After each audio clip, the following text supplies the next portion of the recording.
there will never be another film company like BBS.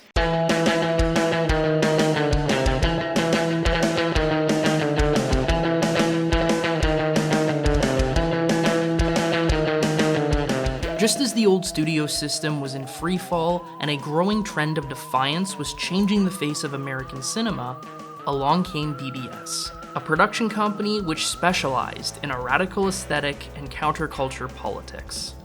Comprised of producers Bob Rafelson, Bert Schneider, and Steve Blonner, BBS was a microcosm of the new Hollywood that was emerging, defined by rebellion in style and substance. Between 1968 and 1972, BBS made 7 movies. At their best, these were generation-defining classics that instantly struck a chord with audiences and continue to resonate decades later. And at their worst, they still had Orson Welles doing magic tricks in the park. These films do not adhere to one house style so much as they do a shared spirit. Movies made by and for a youth audience that addressed political dissent and sexual liberation. Stories soaked in rebellious sentiment, yet still tinged by tragedy. The BBS filmmakers were young and eager to prove themselves, mixing classic American genre with the style and sensibilities of European art cinema. Among this lineup of revolutionary movies, though, one title in particular stands out. The Last Picture Show, Peter Bogdanovich's elegiac story of teenagers in a dead-end Texas town. On the surface, the film seems very much a piece with the rest of the BBS canon, a story of youth and revolt made by a hotshot young director, addressing sexual maturity with a frankness that would have been unfathomable from Hollywood just a few years earlier. But on the other hand, The Last Picture Show is an anomaly. A BBS film which does not strive to tear down the Hollywood of old, but looks back upon it with reverence in terms of its style and narrative. And it's within this paradoxical nature that The Last Picture Show emerges as the definitive BBS film. Other movies may have been more representative of the BBS canon, or reflective of the times, or more popular in the public conscious, but only The Last Picture Show captures the contradictions at the heart of BBS, the vanguard of a new cinema that was still embedded in the frameworks of the old. But I'm getting ahead of myself. To fully understand The Last Picture Show and the legacy of BBS, we need to take a step back and consider how we got here in the first place. Before I get going, I'd like to take a minute to thank this video's sponsor, Surfshark. I'm going to spend half an hour rambling about how much I love The Last Picture Show, but I'd be remiss if I didn't also highlight my other favorite Bogdanovich movie, Paper Moon. Except it isn't easy to actually watch Paper Moon here in Canada. There's no Blu-ray, and it isn't streaming anywhere except as a rental. Thankfully, I have Surfshark. Surfshark is a VPN that keeps your online identity safe by encrypting all of the information sent between your device and the internet.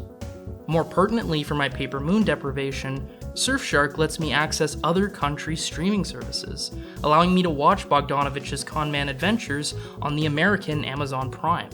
Surfshark has 3,200 plus servers in 95 countries, making it easy to swap your digital location to serve your needs, while data encryption protects your identity. Surfshark also offers antivirus protection to keep your device virus-free and features to hide your data from search engines. Go to surfshark.deals/eyebrow to get 83% off and 3 extra months for free. Surfshark offers a 30-day money-back guarantee, so there's no risk to try it out. Check the link in the description to sign up today. In the mid-1960s, Bob Rafelson, Bert Schneider, and Steve Blonner were working in television, producing shows for Columbia Pictures' TV division, Screen Gems. When one day Rafelson had an idea. What if we did A Hard Day's Night, but on TV?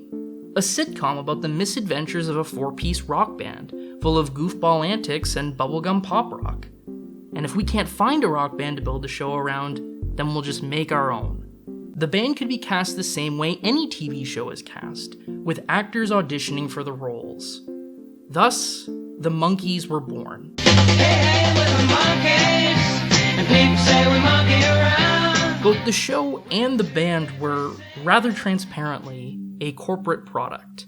The basic concept and style of the show was ripped off from elsewhere, while the band was entirely manufactured.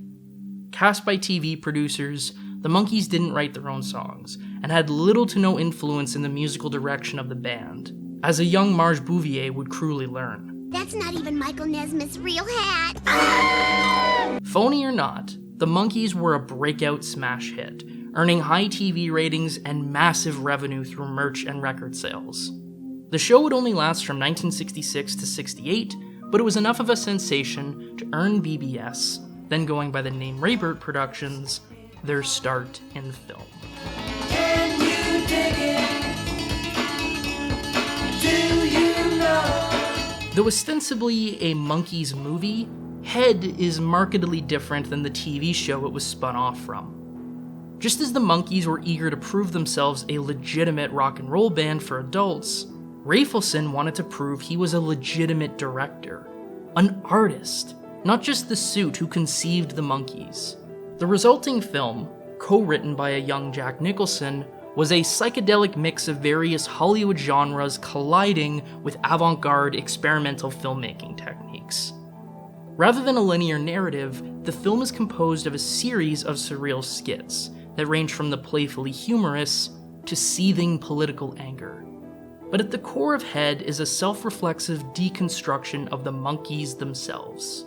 Yes, we are inauthentic, the film admits. You say we're manufactured. To that, we all agree. But so too is the entire media landscape of 60s America inauthentic, drowning out the legitimate horrors of the world with vapid escapism and consumer products.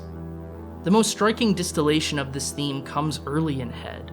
Rafelson cross-cutting the Monkees performing to an adoring audience of women with footage from Vietnam, and of the real-life execution of Viet Cong member Nguyen Van Lim, all while the soundtrack maintains the band and the ecstatic screams of their fans.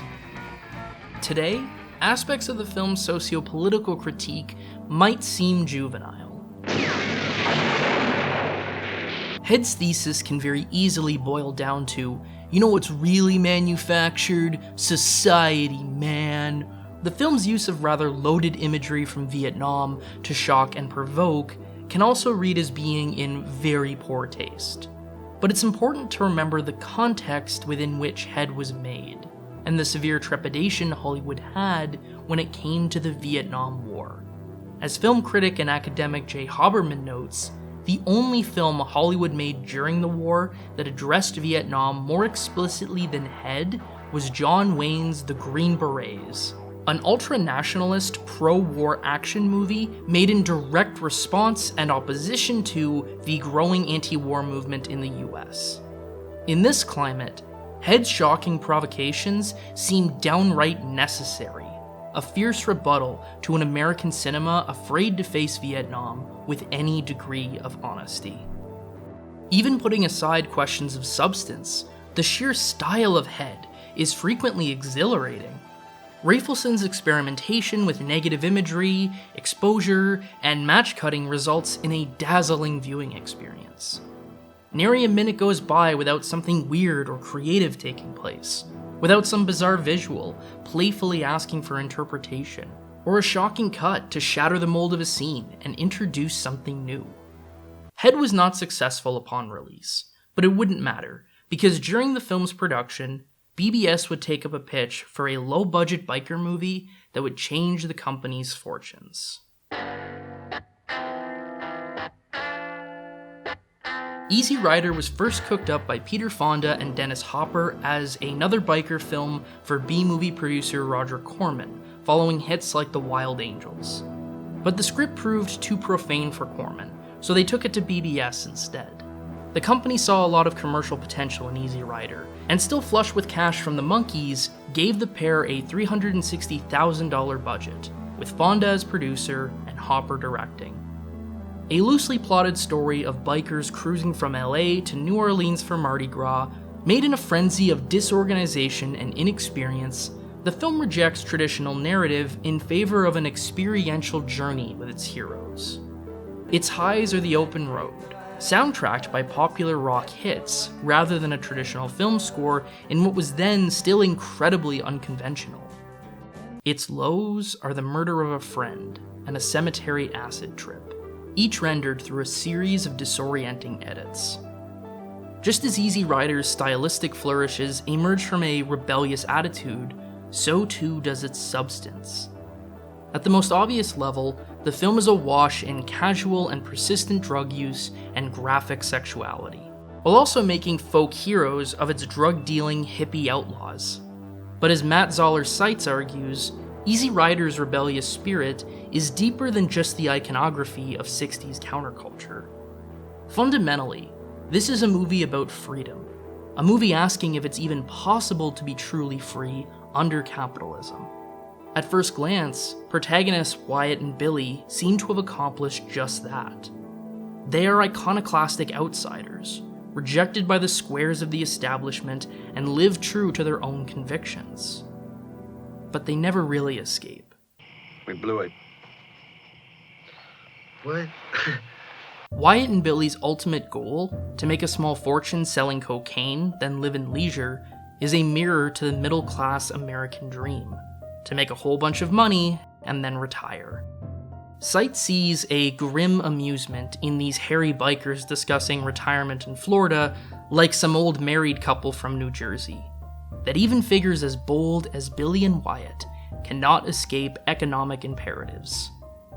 In the words of the film itself, I mean, it's real hard to be free when you are bought and sold in the marketplace. Peter Fonda puts capitalism's corrupting influence even more bluntly. When you see that tube going into the gas tank, I'm stuffing money into it, what's the symbol for you on that? Fucking the flag with money. Ironically, the film which saw the imperative to make a bunch of money under capitalism as a tragedy and not a virtue was also a gargantuan hit. The astronomical revenue Easy Rider made on its meager budget earned BBS Productions a 6-picture deal at Columbia, where BBS would have total creative freedom and final cut provided budgets did not exceed $1 million. The first film made on the back of this success was 5 Easy Pieces, the second directorial effort from Bob Rafelson. Less surreal than Head, less openly iconoclastic than Easy Rider, the film nonetheless maintains the same spirit of an American youth who felt alienated from the establishment. 5 Easy Pieces is immersed in the milieu of working-class America, with a protagonist born into privilege, yet who feels stifled and unfulfilled within it. And while largely sympathetic to Bobby's yearning for greater meaning, Rafelson also quietly observes the character's selfishness and moments of cruelty. Though not the world conqueror that Easy Rider was, 5 Easy Pieces was a second breakaway success for BBS, a commercial winner and critical darling that not only solidified Jack Nicholson as a major star, but helped codify his persona, a mix of sexuality, deviousness, and inconcealable rage. You stupid fuck son of a... assholes! By 1971, BBS was on a winning streak and embarked on their busiest year yet with 3 new movies. Nicholson would make his directorial debut with Drive, He Said, a film about the rebellious spirit of college campuses, while Henry Jaglome's A Safe Place created an abstract representation of a woman's fractured psychology. Neither of these movies found an audience and quickly faded into obscurity, but BBS would still end the year in triumph thanks to movie number 3. Peter Bogdanovich had begun his career as a film critic and historian, then climbed his way up to directing by working for Roger Corman on various B pictures, finally making his directorial debut in 1968 with Targets. Tasked with making a feature using leftover footage from previous B movie The Terror, Bogdanovich created a self-reflexive thriller about an aging horror icon grown frustrated by his stagnant movies, and a disturbed Vietnam veteran who goes on a killing spree with a sniper rifle. In its oscillation between artificial escapism and the very real terrors plaguing America in the late 1960s, Targets played like the twisted cousin of Head. Bob Rafelson took notice, and sought out Peter for a movie with BBS. Amidst the dope-smoking hippies of BBS, Bogdanovich was the odd man out, a clean-cut, button-down scholar who didn't take drugs and held a deep reverence for the old Hollywood vanguard. In Easy Rider's Raging Bulls, Peter Biskin describes a dinner Bogdanovich and his wife/creative partner Polly Platt shared with Dennis Hopper and classic film director George Cukor. As Hopper got in Cukor's face and insisted the young generation were going to bury him and his movies, Platt and Bogdanovich were mortified, embarrassed by Hopper's arrogance and disrespect to one of their cinematic heroes. And this is the square who would direct BBS's masterpiece. The Last Picture Show is attuned to the youth disconnect of the early 70s, but exists outside of it, set instead in the small Texas town of Anarene in the early 1950s. The story follows 3 high school seniors, Sonny, his best friend Dwayne, and Dwayne's girlfriend JC, who Sonny secretly desires. Over the course of a year, the trio will graduate, explore their sexuality, fight over each other's affections, and eventually take separate paths as their bonds fracture. Many elements of BBS can be found in The Last Picture Show. This is another rather loosely plotted narrative, the bulk of the film consisting of character-based episodes rather than a point A to B storyline. At the core of these episodes is sexual anxiety and frustration, each of the lead characters struggling to fulfill, or even fully understand, their desires. With the collapse of the Hays Code throughout the late 1960s, sex and nudity had become increasingly common in Hollywood cinema, though their depiction in The Last Picture Show is still significant. Unlike in The Graduate, where the rapid flashes of Mrs. Robinson's exposed breasts signify both the excitement and trepidation of a sexually liberated Hollywood, or BBS's own Easy Rider, where nudity is wrapped up in the nightmarish acid trip, Picture Show's nudity is more ordinary. The camera does not leer or sensationalize the nude bodies it captures, but attempts to present them with a frank bluntness. This attitude extends into the sex scenes, which offer not erotic fantasy, but the fumbling awkwardness of youth. What's the matter with you? You act plain bored. Consider that Bogdanovich devotes several minutes to Dwayne and JC's first attempt to have sex, and Dwayne's failure to get an erection. What's the matter? Aren't you gonna do it? I don't know what's wrong. What do you mean? How could anything be wrong? Just go on and do it. I don't know what happened. You just pretend it was wonderful.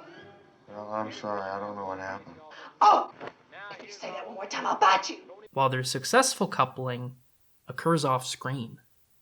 Sex is sometimes painful, particularly JC's encounter with a much older man, but it's painful in a mundane, understated way. Transgression in The Last Picture Show does not come from the presence of sex, but how Bogdanovich portrays sex as fundamentally normal. A crucial aspect to this emphasis on sexuality is The Last Picture Show's sensitivity to its women characters. JC may be the center of a love triangle with 2 boys, but she's no passive object to be fought over. The film is just as invested in her unfulfilled desires and struggles to achieve them as it is Dwayne's or Sonny's, and JC is far braver in actually pursuing her wants than either of the men. Not all these pursuits are in her best interest, but the film does not judge the character for her sexual experimentation. Consider too that in JC's sexual encounters, the film maintains her perspective. This is most evident at the nude pool party, where JC must strip for the group in order to join. Far from anything erotic, Bogdanovich's camera favors close-ups to emphasize JC's discomfort and awkwardness, encouraging the audience to identify with her perspective in the scene rather than voyeuristically gaze at her naked body. Similarly, when JC has sex with her mother's lover Abilene, POV shots place us within JC's subjectivity, framing Abilene as an intruder. JC is also not the only woman granted interiority by the film. Ruth Popper, the middle-aged woman whom Sonny has an affair with, is the emotional core of the story, her eventual outpouring of pent-up frustration serving as the movie's climax. Then there's JC's mother, Lois, a seemingly antagonistic figure who slowly reveals tenderness and unrequited passions. This interest in the inner lives of women was not usual of BBS. When the company did feature women in their movies, they were often battered and abused in stories that plainly prioritized the men. Only a safe place surpasses Picture Show when it comes to telling a woman's story at BBS. And gender is not the only area of deviation. Stylistically, The Last Picture Show frequently resembles other BBS films while simultaneously breaking from them. Bogdanovich rejects a traditional film score in favor of source music, but unlike Easy Rider, where the soundtrack is made up of contemporary hits that drive the tone of a scene, Picture Show's collection of classic country is played diegetically, subtly informing the time period and mood, but never really drawing attention to itself. In typical BBS fashion, the film was shot on real locations, but Robert Surtees's black and white cinematography stirs memories of old Hollywood. The choice to shoot in black and white was in fact a suggestion from Orson Welles, and the film more broadly bears influence from the great directors of old. Images of a desert town in physical and financial decay echoes the Dust Bowl era John Ford captured so vividly in The Grapes of Wrath. Ford would also shape Bogdanovich's direction of actors. Just as Ford refused to rehearse the climactic scene between Ma and Henry Jode, neither did Bogdanovich rehearse Picture Show's emotional climaxes. Sonny's sudden burst of grief over Billy's death, and Ruth's outpouring of anger and betrayal over Sonny's abandonment. The idea was to not let the emotions of the scene dissipate through rehearsals, and the on-screen results are raw and heartbreaking. Advice also came from Alfred Hitchcock, who years prior had told Bogdanovich in an interview, "Never use an establishing shot to establish." Bogdanovich would put this motto to work when shooting the funeral of town patriarch Sam the Lion. The scene consists largely of close-ups and medium shots of various townsfolk mourning the loss, as individuals or in small groups, only going to the wide shot at the end of the scene for maximum dramatic impact. Remnants of Hitchcock can also be found in this aforementioned sex scene, which mirrors Marnie in its use of film language to convey a powerful man violating a vulnerable woman. Bogdanovich's affection for classic Hollywood can also be felt within the diegesis. The titular Last Picture Show is an oasis in the desolate town of Anarene, a temporary escape that offers romance and adventure to a setting so lacking in both. The theater's closure following Sam's death is a profound loss to the community, one that leaves Anarene a little emptier. It is also an expression of grief for the real-life decline of classic Hollywood. By 1971, many veteran directors of the studio system had either died, retired, or struggled to remain relevant in the face of changing times. To be sure, the new Hollywood which was emerging was vibrant and exciting, but Bogdanovich also recognized that something beautiful was being lost too. To that end, the final screening of the Picture Show is Red River, a testament to the achievements of classic Hollywood, and a Western which juxtaposes the hope and intrigue of Texas past with its bleak, unromantic present. How can there be romance without the movies?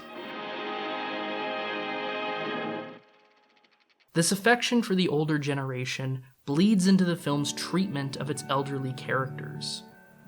Early scenes suggest the generational conflict that defined BBS and the emerging new Hollywood more broadly. The local old-timers perpetually chastise Sonny and Dwayne for their poor performance as football players, and look down on the pair with disappointment. But the more adult characters we meet, the more that antagonism falls away. Sam the Lion, played by John Ford regular Ben Johnson, is the film's moral center, a kind-hearted teacher and loving father figure for Sonny. As film historian Peter Biskin notes, when Sam dies, an era ends. It's not the same now. Nothing's really been right since Sam the Lion died.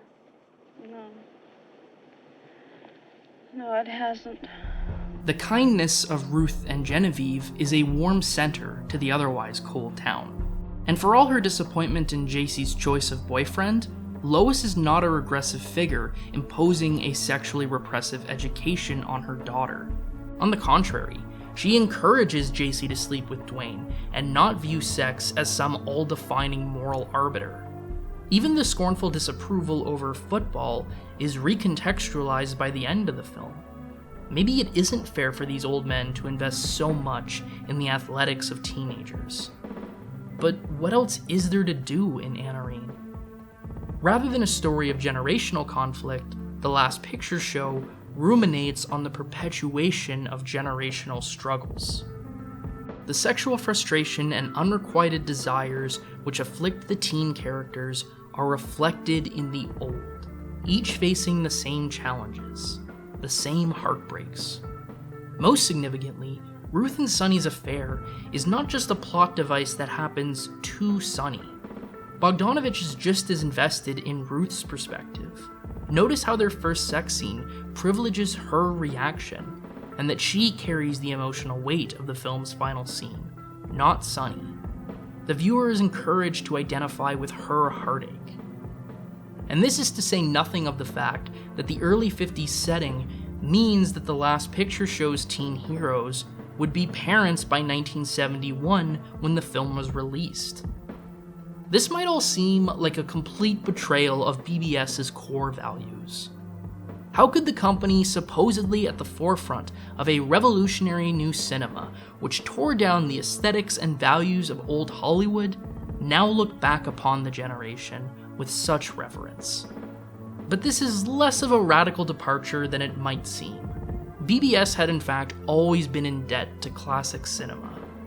What is Head if not a mashup of Hollywood genres? Easy Rider, even with all its radical aspects with regard to content and form, is essentially a reimagining of the Western, with a modern-day Wyatt Earp and Billy the Kid riding through John Ford's America.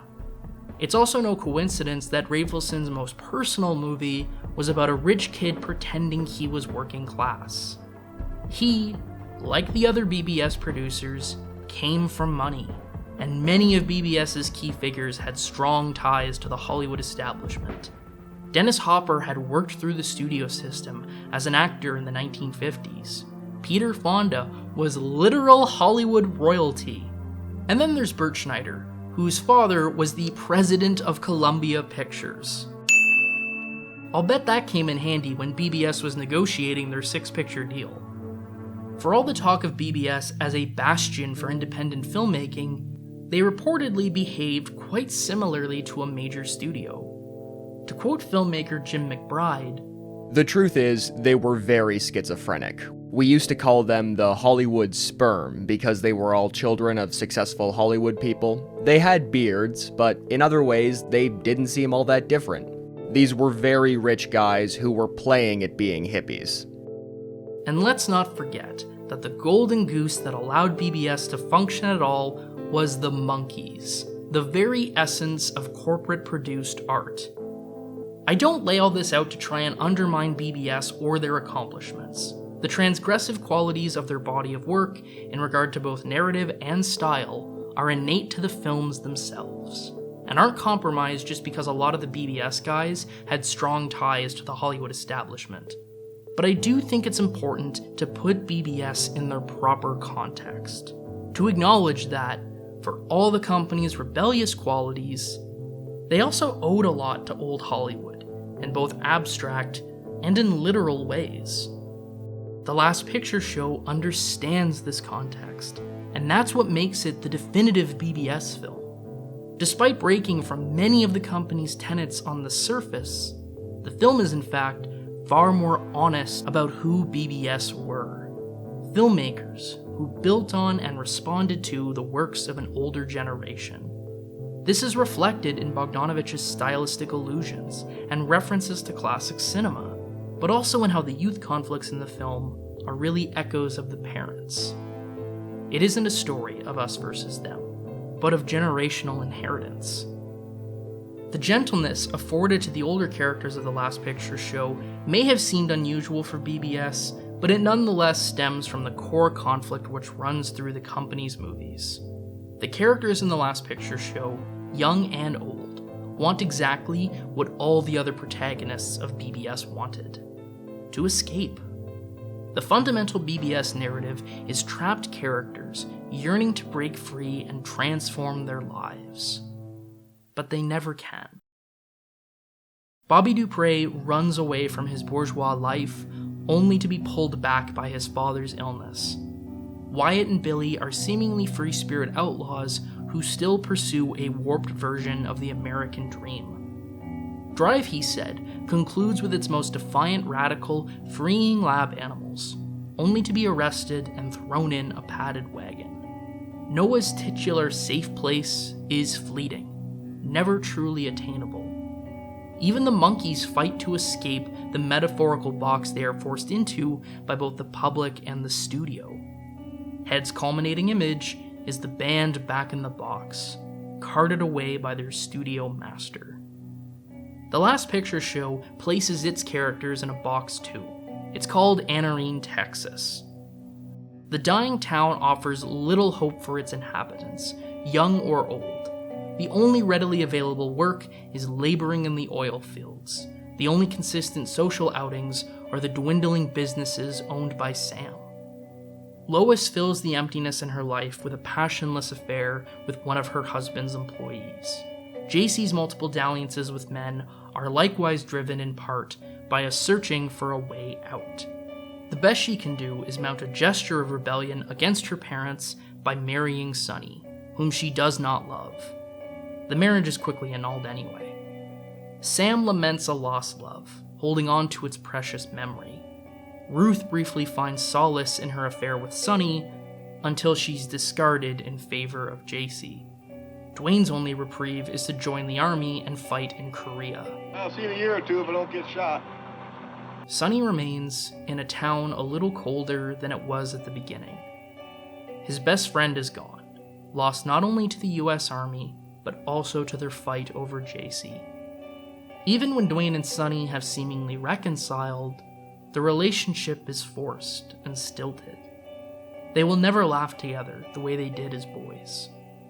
When young Billy is killed in an accident, only Sonny seems to care. The only grace is the tender kindness extended between Sonny and Ruth, young and old, trapped together.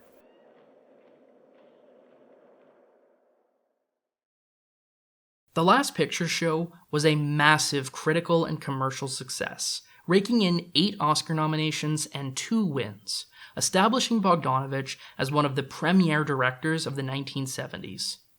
But despite being the third triumph for BBS, the company would soon sputter out. Their next film, again directed by Bob Rafelson, would be 1972's The King of Marvin Gardens. It's unclear if the film actually lost money at the box office or not, but whatever its grosses, it was not a phenomenon to the degree that BBS's biggest hits were, and critical reception was largely muted. That's unfortunate, because the film is a real gem, spotting a highly charismatic performance from Bruce Dern and Jack Nicholson playing against type as the more subdued personality. The film also blends the more surreal flourishes of Head with the grounded naturalism of 5 Easy Pieces, and the ending is quietly stirring. It's arguably the best movie Rafelson ever directed for BBS. Instability at Columbia also caused the studio to pull out of their 6-picture deal with BBS, leaving one movie left on the table. Despite all this, BBS likely could have continued were the interest there, but by the early 70s, Bert Schneider was growing increasingly disinterested in movies as he dedicated himself more fully to left-wing causes. With Steve Blonner in charge of marketing and distribution, that left Rafelson as the sole producer, when what he really wanted to do was direct. Moreover, the other BBS directors were quickly falling away. Bogdanovich had been poached by Warner Brothers for their star-studded comedy What's Up Doc. Nicholson had become one of the most in-demand actors in the world. And Dennis Hopper, despite directing BBS's biggest hit, proved so volatile and aggressive that BBS had refused to work with him again. With everyone's interest pointing in different directions, the company quietly dissolved. BBS would produce just one more film, the Vietnam War documentary Hearts and Minds. Released in 1974 through Warner Brothers, the film would go on to win Best Documentary at the Academy Awards. Peter Bogdanovich would endure his own rise and fall in the years to come. Following the success of The Last Picture Show, Bogdanovich continued to distinguish himself with hit movies What's Up Doc and Paper Moon in 1972 and 73, respectively. Unfortunately, his career would be derailed by a series of flops and bad tabloid press over his affair with picture show star Sybil Shepherd. While he'd still find some success in the years to come, particularly as a film historian and as a guest player on The Sopranos, his directorial career would never flourish the way it had in the early 70s. For what it's worth, a lot of the movies Bogdanovich made post-Paper Moon still have their merit, but his first 4 features do stand tall as his best work. The crown jewel of this period is The Last Picture Show, the definitive BBS production.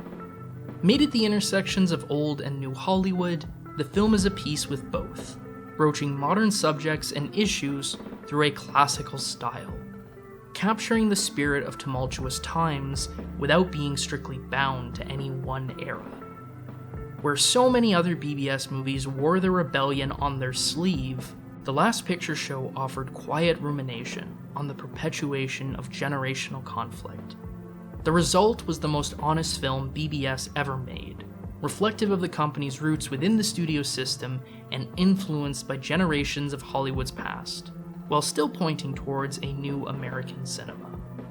It is one of the most profoundly sad movies I've ever seen, and one of the most beautiful.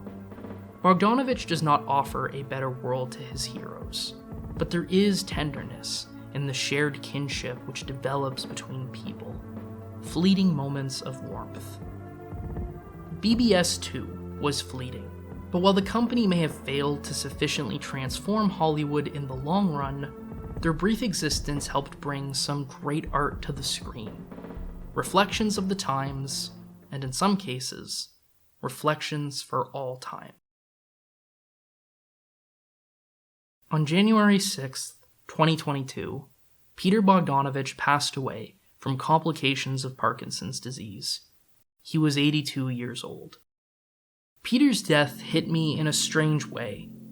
Beyond directing several movies I love, Bogdanovich had also become a fixture of my home in the early months of the pandemic. Just as lockdown was setting in and I began working from home, I watched Targets and Paper Moon for the first time. Targets struck me as an amazing achievement in low-budget filmmaking, and it's only gotten better and better the more I think about it.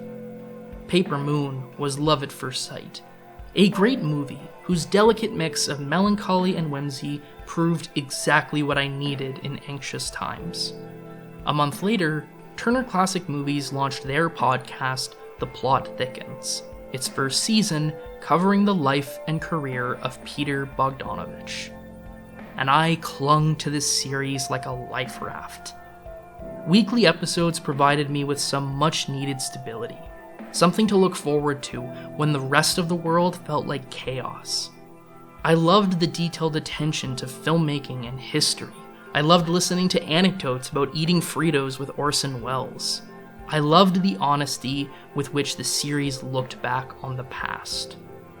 More than anything, though, I loved listening to Peter Bogdanovich and his infectious love for cinema. His stories and his movies served the same function for me that the Royal Theatre did for the residents of Anarene, an escape from dark times. I'll always be grateful for that. Discussions of Peter Bogdanovich inevitably shift to a certain disappointment, that he never quite fulfilled the promise he'd shown in his youth. There's some truth to that. A part of me does wish Bogdanovich could have continued making movies on the caliber of The Last Picture Show throughout his life. On the other hand, I'm reminded of a conversation Bogdanovich had with Orson Welles about Greta Garbo. I agree with you, but isn't it too bad that she only made 2 really, really good pictures? And he looked at me for a long time and he said, well, you only need 1. Rest in peace, Peter Bogdanovich. He was quite a fella.